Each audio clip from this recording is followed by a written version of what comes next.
What happens when one comment lands on somebody who's already hurting? Why it hits so hard, what you can say in the moment, and how you get to the other side of it. Picture this: a woman who's had an absolutely terrible year, a breakdown, physical illness at the same time. She's been through the kind of thing that takes every ounce of your being just to survive. But she's starting to come back to herself, and she plucks up the courage to visit her local chiropractor for some physical therapy. The instructor asks a question and the woman answers it calmly, accurately, the way she's always answered questions. And the instructor looks at her and says, "Nobody likes a know-it-all." The other people in the room at the time look taken aback. The woman exits the room, gets to her car, and when she gets there, she falls apart. She later found out that the instructor was married to a former colleague of hers, and that instructor knew exactly who she was talking to. This woman left a comment under one of my videos recently, and she said something that I haven't been able to put out of my mind. She said, "I wasn't a know-it-all.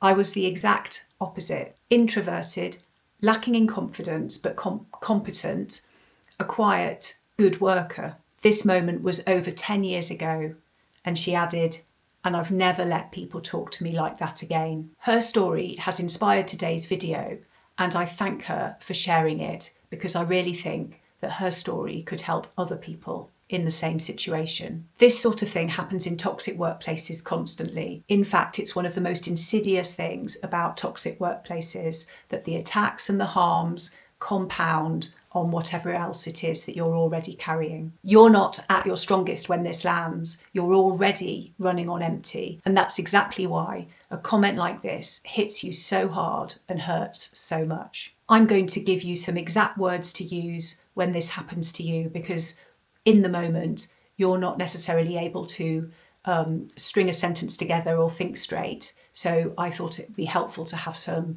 scripts that you can adapt for yourself. If you're new here, my name's Lucy. I've spent 30 years in leadership roles. Today I work as a coach, and this is exactly the sort of thing that I work with people on. Let's start with why this happens. And I know that understanding it won't make it hurt any less, but sometimes it helps to understand better what's going on. Workplaces and a lot of other group settings are built to reward verbal confidence. The person who speaks first, who speaks most, who speaks loudest, is viewed as the most competent. The person who listens, thinks, and delivers quietly in the background is invisible, or even worse, they're seen as suspicious in some way. There's a documented pattern running through most working environments where extroverts get labelled as confident, whereas introverts can get labelled as arrogant, cold, difficult.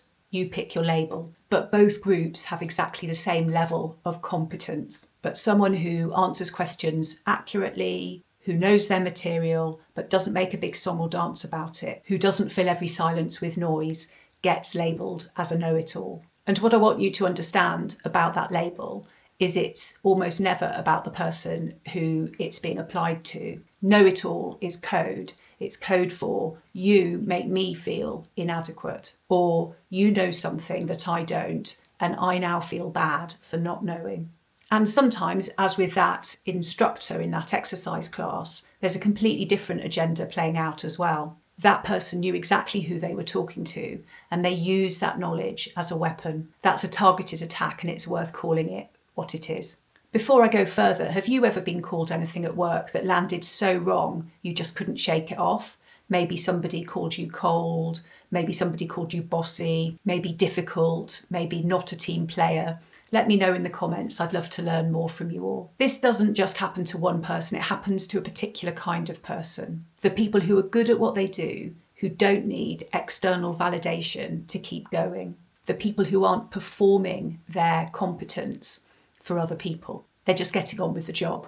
So why does a comment like this hit so hard? Well, mainly because of when it lands on you, like when it's thrown out at you. These attacks rarely happen when you're at your strongest. They happen when you're already running at empty, when you're already fragile, maybe when you're only just starting to rebuild. And that rebuilt confidence is fragile because you've only just rebuilt it and you're on shaky ground. And that makes it easy for someone to unravel it again. So when someone says something that doesn't fit the self-image that you've worked so hard to build back up, it really rocks you. there's a very specific kind of upset that happens. If someone calls you something that is exactly the opposite of what you know yourself to be, it's really disorientating. Most people have a strong drive to be seen by others as they see themselves. That gap between who you know yourself to be and how others see you creates a really difficult disconnect. So you get back to your car just like that woman, and that's where it falls apart. But here's what that woman in that room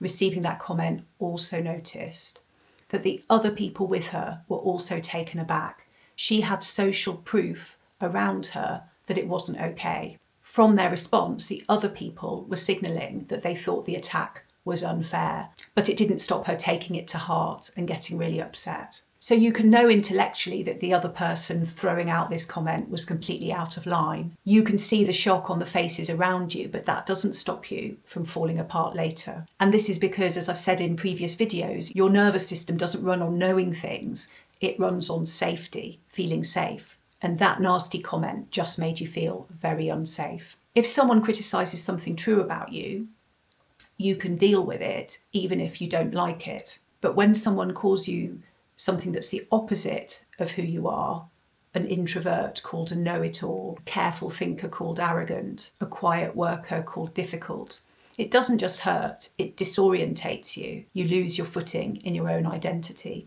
I know this myself because I've lived it. Years ago, I was at an event and I was introduced by one of my colleagues as the chief executive. And the person I was introduced to said, "Ooh, get you," which is a very British English saying, slightly comical, but also quite a dig. And it in those few words is a inference that you're a big show off. It's a real attempt to take you down. And I hadn't even opened my mouth. In fact, I don't even think I said anything back. I can't really remember, it's a long time ago.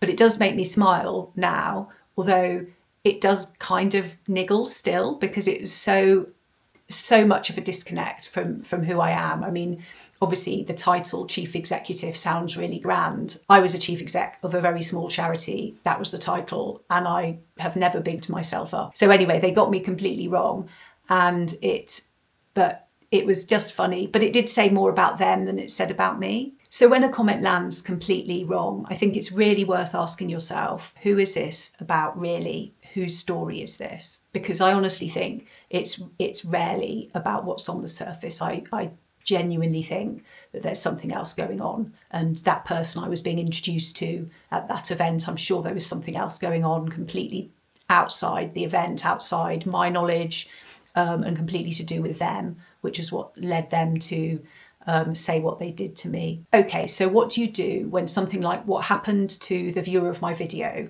happens to you? I don't think you need to come back. I don't think it's a situation where you need to win. But what I do think you need is a response which protects you without escalating the situation, that protects your dignity and protects, if you are feeling vulnerable, that protects yourself from that attack. I think the goal is to move past whatever word it is that they've thrown at you that's untrue and just not accept it.